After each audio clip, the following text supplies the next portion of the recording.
dengan Tuhan. Dan di ibadah raya 3 ini saya mau bicara hidup oleh iman. Haleluya. Dan biar kiranya kita benar-benar menjadi jemaat Tuhan yang benar-benar hidup oleh iman. Bukan hidup dari apa yang kita pikirkan, bukan hidup dari apa yang kita lakukan dengan tangan kita, bukan hidup dari apa yang kemudian kita rancangkan sendiri. Sebab Alkitab berkata banyak rancangan dalam pikiran manusia, tapi justru Tuhanlah yang mengakomodirnya menjadi lebih baik. Adalah lebih baik berharap kepada Allah daripada berharap kepada kekuatan kita dan orang lain. Itu disebut terkutuk. Mari kita berjalan bersama dengan Tuhan, walaupun itu tidak terlihat oleh mata manusia, tetapi oleh karena iman, maka kemudian semuanya ditambahkan kepada kita. Katakan amin. Itu sebabnya mari kita buka Alkitab, klik. Haleluya. Klik lagi. Haleluya. Dari Roma pasal pertama ayat 16 sampai dengan ayatnya yang ke-17. Roma pertama ayat 16 sampai 17 berkata, sebab aku mempunyai keyakinan yang kokoh dalam ini. Berapa banyak kita yang punya keyakinan yang kokoh dalam ini? Adakah Injil mana yang membuat keyakinan kokoh kepadamu? Injil yang bukan yang ada di Alkitab kah? Atau Injil yang ada di Alkitab? Sebab dari 4 Injil yang ada di Alkitab mengarahkan hidup kita kepada pribadi yang menjadi Tuhan dan Juru Selamat dalam hidup kita. Ketika seseorang berubah setia dan berubah percaya dari Injil yang dipercayainya, dari Yesus Kristus Tuhan yang diyakininya, dari segala apa yang pernah dilakukannya dalam dunia, maka ada Injil lain yang kita percayai. Maka ada Injil kepalsuan yang sedang kita yakini dalam hidup ini. Alkitab berkata kepada kita melalui kitab Roma, sebab aku mempunyai keyakinan yang kokoh dalam ini. Kenapa itu ada keyakinan yang kokoh? Sebab Injil adalah kekuatan Allah yang menyelamatkan setiap orang. Adakah kemudian di antara kita yang kemudian meyakini Injil yang adalah kekuatan Allah yang menyelamatkan? Sebab kalau kita yakin bahwa Injil adalah kekuatan Allah yang menyelamatkan, maka kita tidak akan menjadi orang-orang yang cemen dalam hidup ini. Adakah orang cemen di sini? Orang cemen itu orang yang gampang menangis. Orang cemen itu orang yang gampang menyerah dengan keadaan. Orang cemen itu orang yang gampang frustrasi dengan keadaan. Orang cemen itu adalah orang yang hanya bisa meratap dirinya. Aku tak sanggup lagi menerima derita dan kenyataan itu.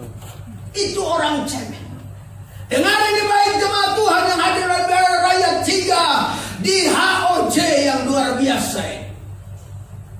Kita tidak ditakdirkan sebagai orang cemen walaupun kenyataannya kita lemah. Mungkin tanganmu tidak bisa mengangkat beban.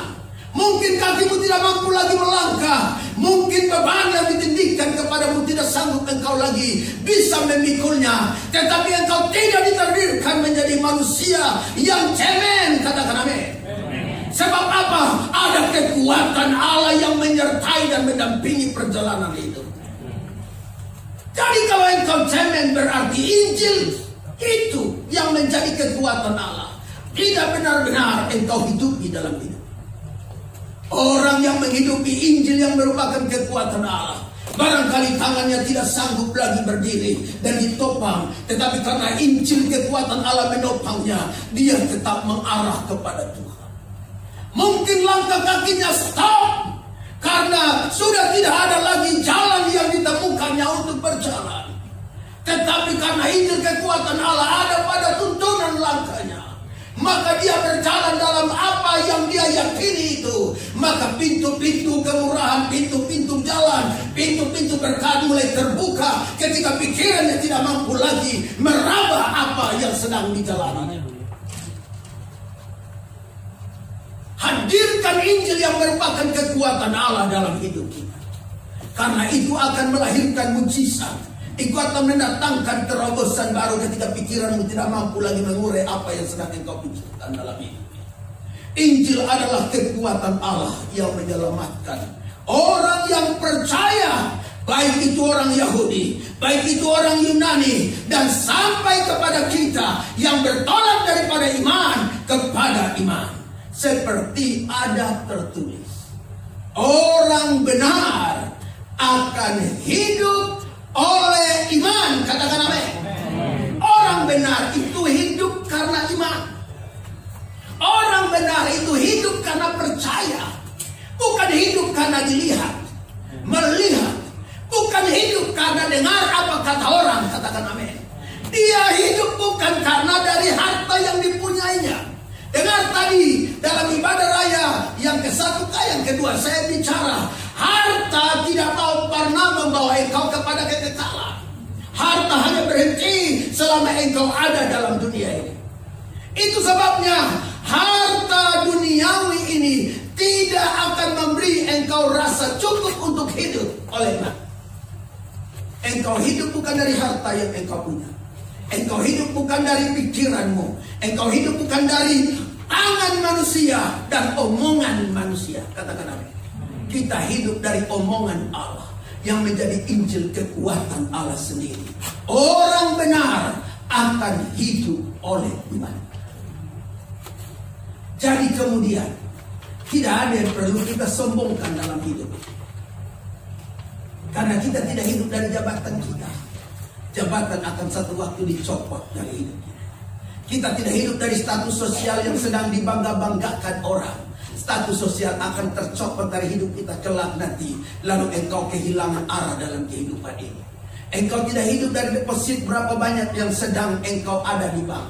Kalau itu habis, engkau akan kehilangan arah dan tujuan. Engkau hanya menyanyi seperti kapal di tengah ombak dan badai dalam hidup ini. Engkau terombang-ambing. Tapi kalau engkau hidup oleh iman, yang di dalamnya ada perkataan Allah yang tinggal di dalamnya. Waktu ombak datang menderu, engkau jalan terus. Waktu badai datang menerpa, engkau jalan terus. Waktu jalan tidak ada lagi, engkau jalan terus karena engkau pasti akan dapat jalan. Waktu dokter angkat tangan karena penyakitmu sudah tidak lagi bisa ditangani oleh tangan dokter, tangan Allah bisa meneruskannya menjadi hal baik dalam hidup. Ini orang yang hidup oleh iman. Amin. Maka marilah kita belajar hidup oleh iman. Sebab orang benar harus hidup oleh iman.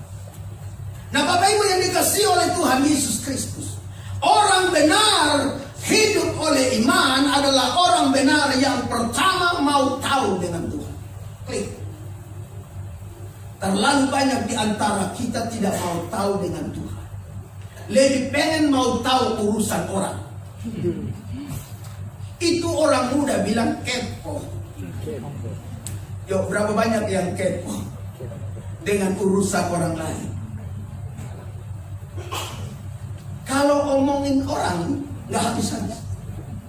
Lalu kemudian pengen tahu urusan orang nih, itu pasti detail. Tidak boleh ada titik koma yang terlepas dari telinga pendengaran. Tetapi kalau dengar firman Tuhan, biar dengar di depan, dengar di belakang, yang penting kelihatan, dengar sampai selesai. Nyambung depan, nyambung di belakang, putus di tengah tidak masalah. Tapi kalau dengar urusan orang, kalau tak putus di tengah, dia tidak bisa ceritakan. Sedangkan yang utuh didengarnya, yang diceritakan berbeda. Apalagi yang putus sambung didengarnya. Terlalu banyak orang mau tahu dengan urusan orang, sementara mau tahu dengan Tuhan itu jarang. Saya sedang menemukan jemaat Tuhan yang mau tahu dengan Tuhan. Amin. Amin. Amin. Amin. Anak-anak muda, engkau banyak mau tahu dengan Tuhan atau mau tahu dengan pacarmu yang di sana nggak tahu jelas dia bikin apa? Ibu-ibu, bapak-bapak yang dikasihi Tuhan, adakah engkau banyak pengen tahu dengan Tuhan atau mau tahu dengan apa?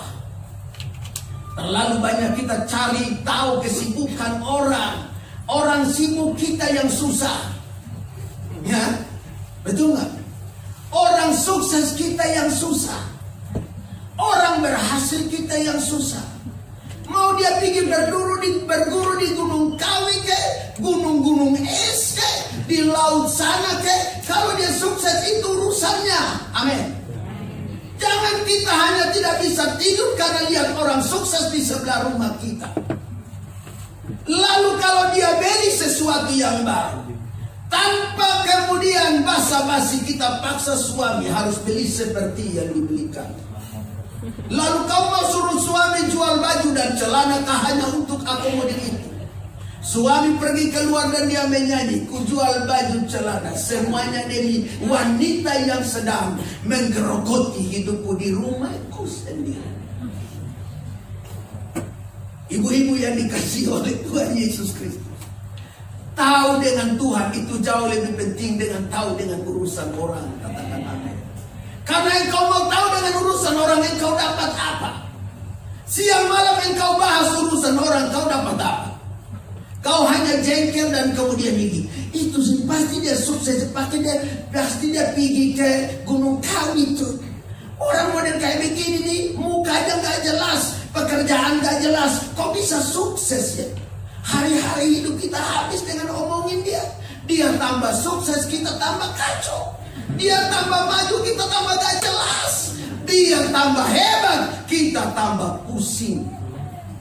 Coba engkau mau tahu dengan kalau dia diberkati Tuhan, engkau cukup bilang sama Tuhan, Tuhan, rasanya saya juga rindu hal yang sama. Cukupkanlah kiranya itu kepadaku. Engkau diam-diam ditambahkan kepadamu. Orang sebelah rumah bilang, buset, kok dia diam-diam main, dia jauh lebih hebat dari kita ya.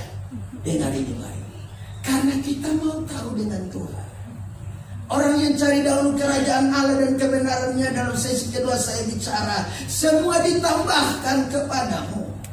Jangan butuh yang ditambahkan, menghilangkan pencarian terhadap kerajaan Allah dan kebenarannya. Orang yang mau tahu dengan Tuhan tidak hidup dalam kebenarannya sendiri. Orang yang mau tahu dengan Tuhan tidak hitung-hitungan terhadap Tuhan dan pekerjaannya. Kita dengan urusan Tuhan dan pekerjaan aja mau hitung-hitungan. Gimana mengharapkan belas kasihan Tuhan? Tuhan bilang begini, kolekte aja kau masih hitung-hitungan. Pergi ibadah naik angkot aja kau masih hitungan. Naik angkot 10.000 pergi pulang. Lalu kemudian naik gojek lagi, astaga naga. Kolekte lagi, perpuluhan lagi. Ada lagi diakonia lagi, astaga, sakit kepala datang ke gereja. Berapa banyak uang harus kuselesaikan? Hidupkah pendeta dari uang yang engkau taburkan itu? Minta maaf, tidaklah demikian. Tapi untuk supaya operasional jalan, Pak, amin. Gereja ini butuh jemaat, Tuhan memberi supaya operasional jalan. Kalau nggak tamat ini di Lipo Plaza ini, amin, amin. Tapi Lipo Plaza bisa berubah jadi GBI HOC jika semua jemaat berperan serta. Beri tepuk tangan dulu. Ini lama-lama tak bongkar semuanya. Yang main-main itu gak usah main-main. Itu urusan anak-anak. Urusan anak-anak itu di bawah. Haleluya. Urusan kerajaan harus di atas semua. Amin. Haleluya. Doa saya supaya yang main-main ini kita geser-geser terus. Amin. Sampai besar. Mari saya telepon Amang Gembala. Saya kan ketua panitia Natal untuk GBI Jakarta Timur. Gembala. Mohon berkenan pakai dulu tempat. Nah yang muat 250 ini udah paling stop. Yang mau datang 300. Lalu mau kasih di tempat mainan kan dia ibadah.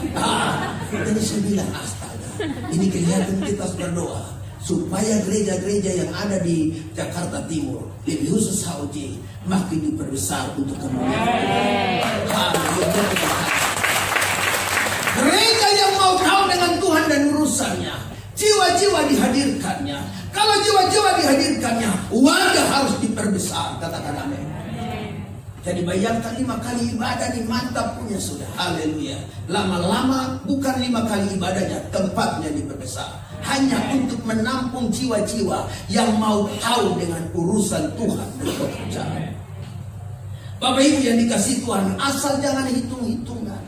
Selama kita hitung-hitungan, Tuhan juga hitung-hitungan dengan kita. You kasih receh dengan Tuhan, Tuhan kasih receh ke kita. Tuhan bilang, hitung berkatnya nak. Mana Tuhan? Bunyi. Kenapa bunyi? Ini doi nekel tahu? Receh. Lalu Tuhan bilang begini, kau kasih bunyi saja doi nekel di gereja pakai tak tutup supaya jangan ini bunyi. Saya tahu. Yang tahu si doi nekel itu adalah kamu terus. Jadi terima doi nekel dariku. Doi itu uang sama dengan happy. Jangan hitung-hitungan dengan Tuhan, katakan amin. Sebab saya tidak pernah melihat orang yang hitung-hitungan dengan Tuhan diberkati. Tapi kalau dia tidak berhitung dengan Tuhan, dia diberkati dengan luar biasa. Seorang hamba Tuhan yang baru saja khotbah di gereja kami, 16 tahun dia kemudian mengalami kesulitan dengan tempat ibadahnya. Baru datang dari Solo, dia khotbah 16 tahun, tempatnya sudah dibangun, digusur oleh orang-orang yang tidak bertanggung jawab. Pindah sini, pindah sana. Satu ketika dia temukan seorang anak Tuhan yang baru ketemu. Lalu kemudian anak Tuhan bercerita bahwa uang saya sebenarnya sedang ada di luar 12 miliar, gak keluar. Singkatnya didoakanlah sama hamba Tuhan. 3 bulan kemudian cair 12 miliar. Penerbangan pertama waktu cair itu datang dari Solo ke Jakarta. Lalu kemudian yang anak Tuhan ini bilang begini, Pak Pendeta, pulang ke Solo dan ke showroom mobil Fortuner terbaru lah yang menjadi catat. Waktu itu masih hampir 500 juta. Lalu dia bilang begini, Pak, saya ini mobil sudah punya. Yang tak punya adalah tempat ibadah. Kalau begitu cari tempat tanah dengan harga 200 juta dan saya bantu bangun di 300 juta. Sama seperti yang saya. Dia pergi cari tanah. Singkat cerita, anak gitarnya putus. Lalu anaknya pergi beli gitar di seorang oma yang biasa jual tali gitar. Nah, di sebelahnya itu dipasang plang, ada tanah dijual 650 meter. Tanah ini sudah dibagi sama oma ini kepada anak-anak. Harga 1,4 miliar. Tali di bawah, papanya datang cerita. Anaknya cerita ke papanya. Papanya datang karena pendeta. Doakan oma ini. Oma ini ternyata sakit kanker. Sembuh. Ceritalah ke anaknya. Tanah mau dilepas karena sudah sembuh. 1 M. Pendeta ini bilang begini. Yang janji ke saya, uangnya belum nampak ini. Tapi janji 500 juta. 200 beli tanah, 300 bangun. Jadi kalau 1 M belum kena. Lalu kemudian 800 juta belum kena juga. Lalu anaknya bilang karena mama sembuh 650 juta kasih ke Pak Pendeta. Pendeta dipanggil. Dia bilang saya tidak bisa kan janji 200 boleh. Nah oma ini stres. Oma telepon ke anaknya di Tangerang. Mama, udahlah dari pas pusing. Saya juga tidak mungkin bolak-balik Tangerang dan kemudian pergi ke Solo hanya untuk urus tanah pemberian mama. Lalu berapa? Udahlah kasih pendeta 300 juta. Pendeta tanya telepon ke Jakarta. Ini ada tanah 650 meter, 300 juta dijual. Tapi pendeta bilang, kan saya cuma 200 nih jatahnya. Singkat orang ini terbang ke sana. Dan bilang, Pak Pendeta, jangan pelit-pelit amat. Ini 650 pun kita beli, 800 pun kita beli. Tanah nomor 1. Tapi jangan kau bilang-bilang, nanti dia naik lagi. Haleluya. Singkat dia jatuh 300 juta. Dari 1,4. Persoalannya sudah bayar. Mau bangun, tinggal 200. Pendeta telepon. Pak, gimana nih? Mau bangun nih? Pakai apa? Lah, yang 200 itu bagaimana? Apakah dengan 200 juta kau bisa bangun kan? Nah kan begini kan repot ini. Siapa yang mau bangun ini? Ini tanah sudah dibeli. Lalu bagaimana? Saya mau bangun pakai apa? Lalu ini anak Tuhan bilang begini. Kau diam saja, Pak Pendeta tenang saja. Itu bukan urusan Pak Pendeta lagi. Itu urusan saya. Nanti saya yang bangun. Singkatnya dari 500 juta yang dijanjikan jadi hampir mendekati 1 miliar. Dia beli tanah dan bangunnya. Boleh beri tepuk tangan. Orang kalau sudah dijamah Tuhan, dia tidak hitung-hitungan dengan Tuhan. Dia justru habis-habisan dengan Tuhan. Karena semakin kita habis-habisan dengan Tuhan, Tuhan akan habis-habisan dengan kita. Katakan amin. Waktu, tenaga, uang yang engkau lakukan dan engkau investasikan untuk Tuhan, Tuhan tidak pernah berhitung kepada. Saya baru pulang dari Batam dan saya jumpa seorang hamba Tuhan yang luar biasa. Umur masih muda, orang Toraja, umur 45 tahun, model kayak saya yang 42. Dia punya tempat ibadah, ini lebih besar dari sini. Nampung hampir 500 orang ibadahnya sekarang. Lalu Tuhan bilang begini, kau beli tanah dan kemudian bangun yang lebih besar. Dia singkat beli tanah 2 hektar. Dengan dana hanya 50 juta rupiah di tangannya. Tapi tanah ditawar 3M. Itu orang kasih tanah 3M, dia pergi. Oke, 1 minggu kemudian dia datang dengan bawa uang 50 juta. Singkatnya adalah dia bisa lunasi tanah itu dengan 3M. Dan sekarang dia 1 hektar dia bangun untuk gereja. Dengan seat 7.500. Dia beli ekskavator sendiri untuk bangun itu. Dan dia target 2 tahun. Panitia lari kasih tinggal pendeta. Karena dianggap pendeta gila benaran. Tapi yang gila ini sedang menghadirkan dan mempertontonkan mujizat Allah yang dahsyat. Semua bangunan megah dengan angka nominal lebih dari 70 miliar. Waktu saya di sana saya geleng-geleng kepala. Karpetnya didatangkan dari Cina, kursinya didatangkan dari Cina. Sedang dalam tahap finishing yang nanti mungkin bulan November ini akan diresmikan. Hanya dalam tempo 2 tahun. Kalau yang bangun ini pendeta Dr. Yakub Nahwai, kita tidak perlu geleng-geleng kepala. Tapi yang bangun seorang anak muda dengan visi yang luar biasa. Sederhana. Dia bilang begini, lebih baik engkau malu beriman daripada engkau tidak beriman sama sekali. Sebab orang yang beriman kepada Tuhan belum pernah dipermalukan oleh Tuhan. Beri tepuk tangan bagi Tuhan. Kalau kita habis-habisan dengan Tuhan, Tuhan akan mengkaryakan hal-hal besar. Saya mau lakukan apa yang Tuhan mau. Lepas jadi atau tidak jadi, itu bukan soal. Katakan amin. Kami diizinkan Tuhan untuk membangun hal-hal besar. Tempat yang kami pakai sedang cicil. Dan belum selesai, tempat sebelah kan kami berminat. Disikatnya di harga 2,5 miliar rupiah. Dan kami panjar baru 15 juta. Dan sedang dalam tahapan penyelesaian. Orang bingung, jemaat tanya, istri saya tanya sama saya. Tiap malam kadang hampir mau tidur. Papa, yang kamu mau ambil doi dari mana untuk bayar itu semua? Itu Tuhan punya urusan. Kalau saya yang urusan dengan itu, besok lusa Bapak Ibu temukan saya hanya dalam kerangka maut. Kenapa? Capek pikir. Botak habis rambut ini keluar semua, tapi barang itu tidak pernah. Orang yang mau habis-habisan dengan Tuhan, Tuhan tidak pernah kehilangan cara untuk menolongnya. Katakan amin. Daud berkorban bagi Tuhan dan pekerjaan. Waktu Daud pindahkan tabut perjanjian dari rumah Obed-Edom kembali ke Yerusalem, apa yang dilakukan? Periksa Alkitab. Setiap langkah demi langkah ada harta yang kemudian dipersembahkan kepada.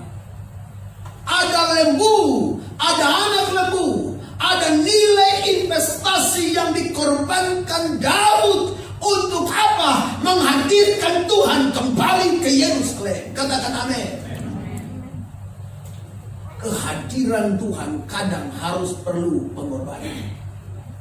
Korban waktu kita.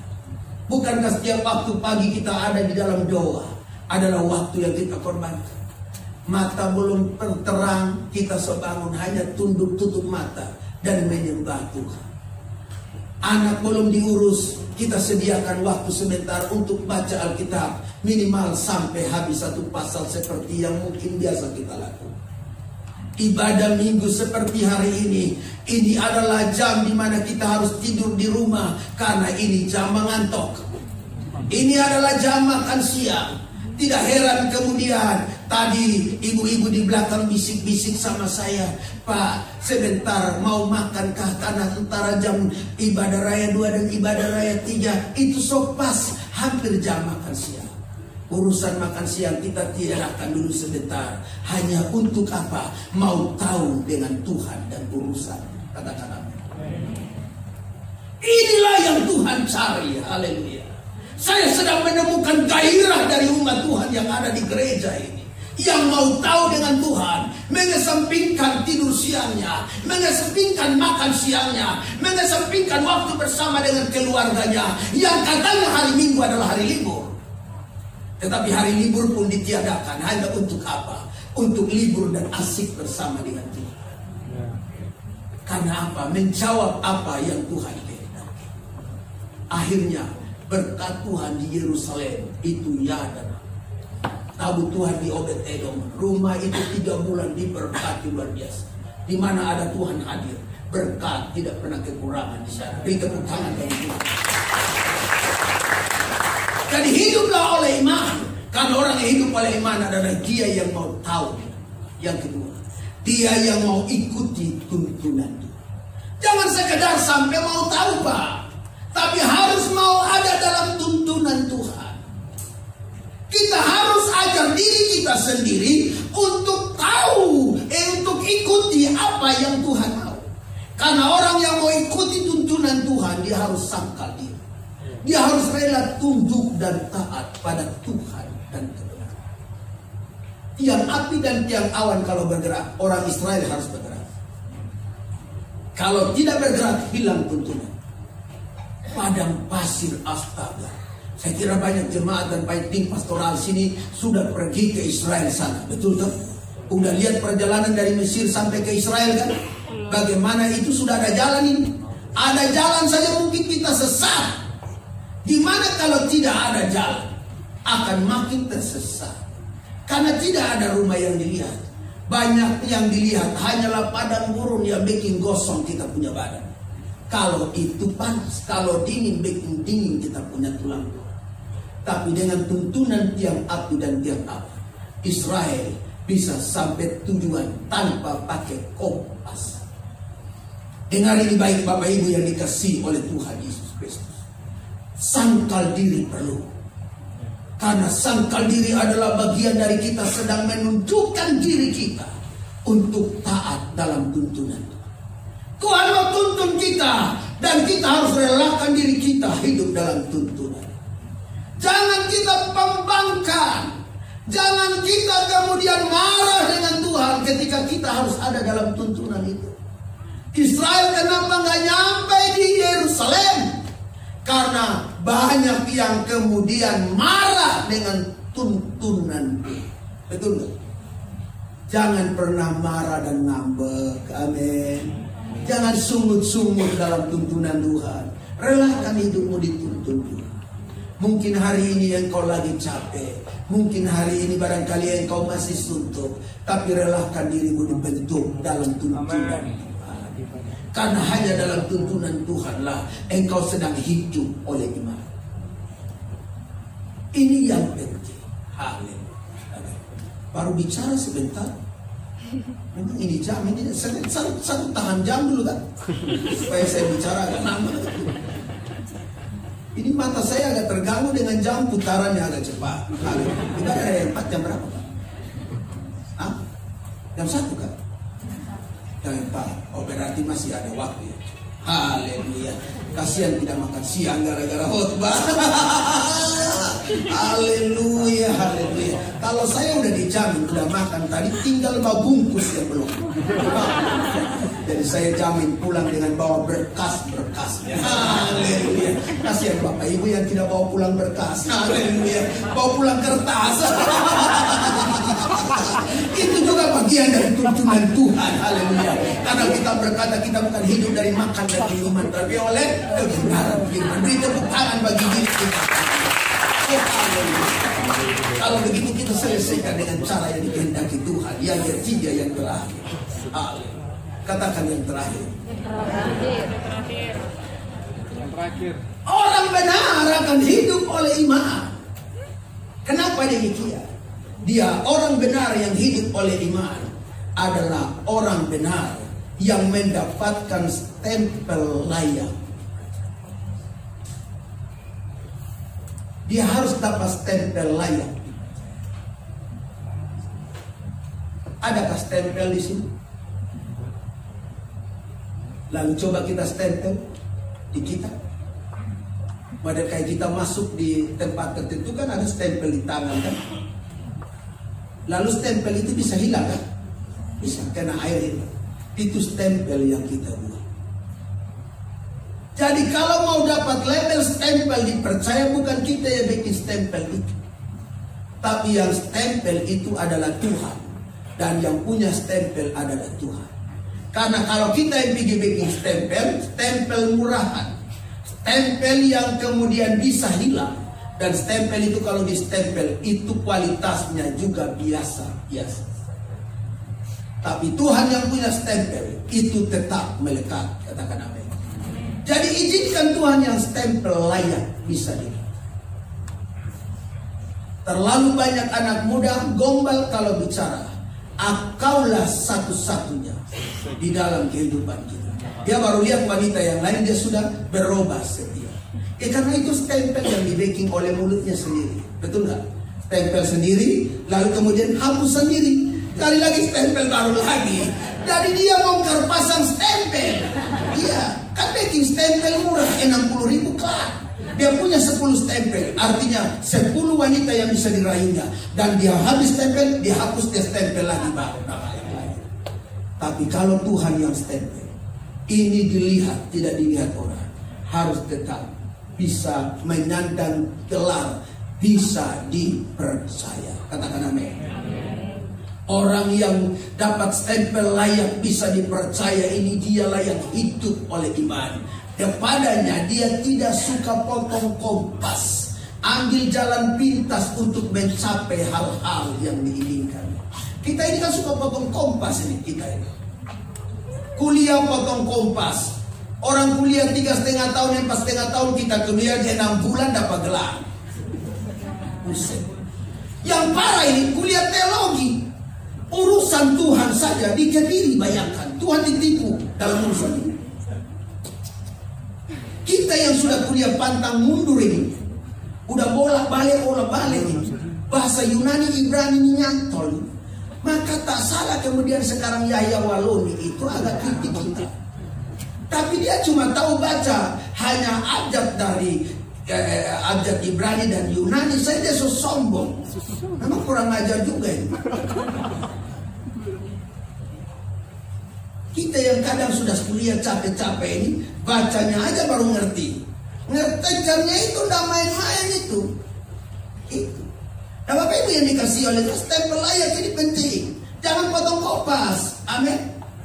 Saya paling gak suka kemudian kalau orang pindah lalu kemudian menjelekan kita. Hebat apa dia harus bisa kritik-kritik kita ini, pendeta-pendeta.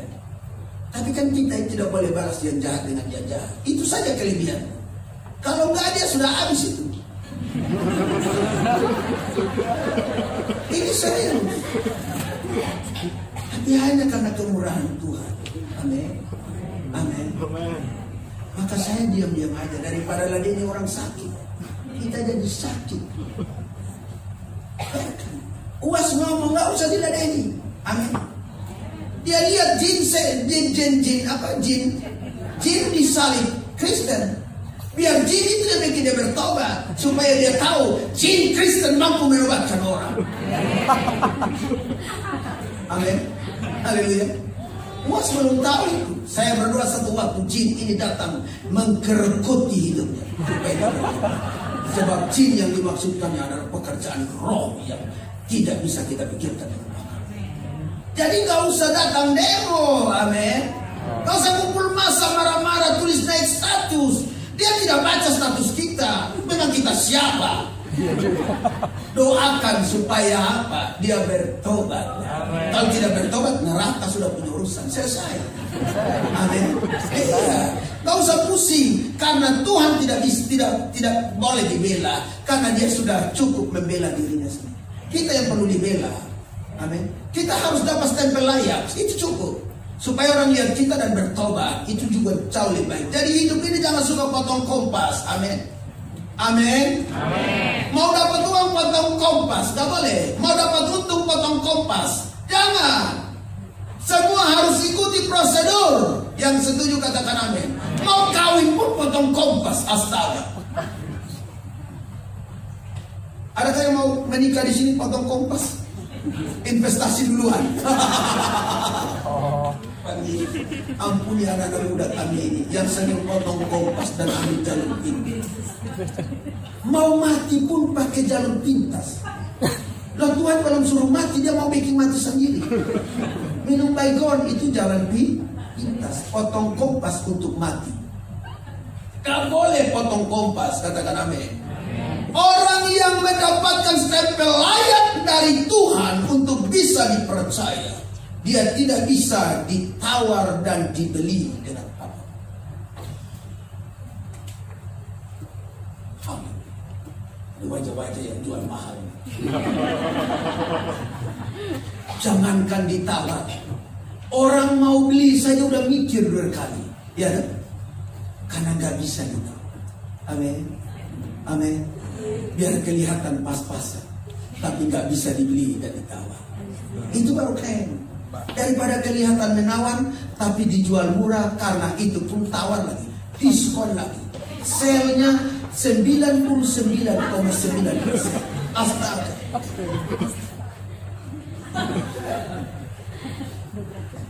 Pernah Pak beli barang begitu? Itu paling senang kita. Matahari kemusan.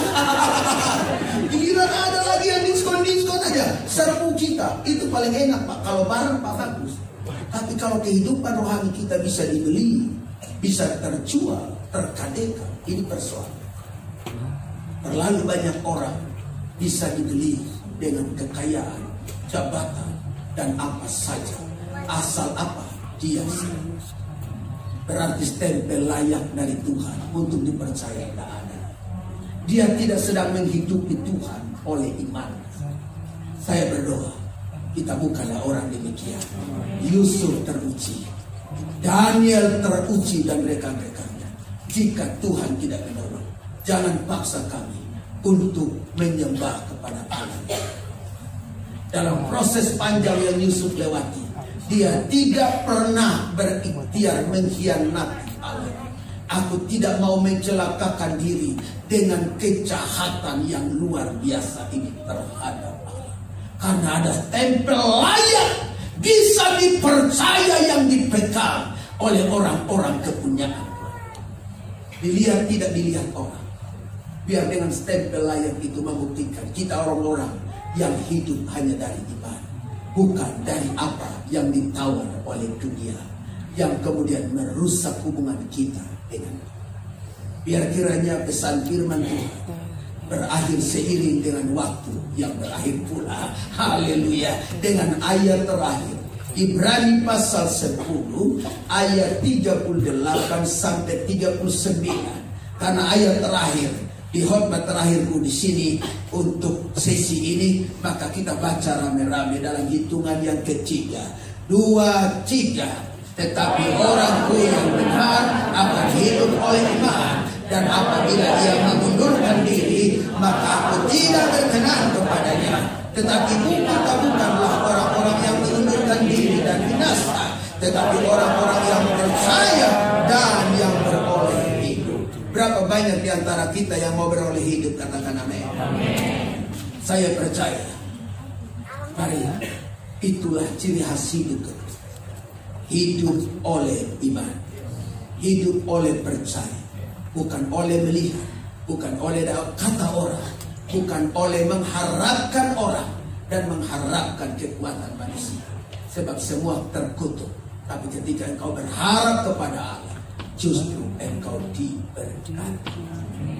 Tuhan Yesus memberkati Bapak Ibu di ibadah raya ketiga ini. Doa saya, ketika kita kembali, kita menjadi orang-orang yang benar-benar hidup oleh Tuhan. Haleluya. Mari kita musik boleh ke depan. Kita menyanyi lagu yang terakhir tadi.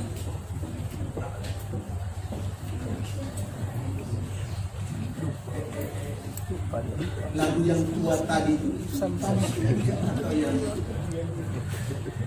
apa di sesi 2 tadi itu? Ibu siapa dulu? Ya. Ya Tuhan itu maksud saya. Saya yang menyanyi saya lupa. Ini memang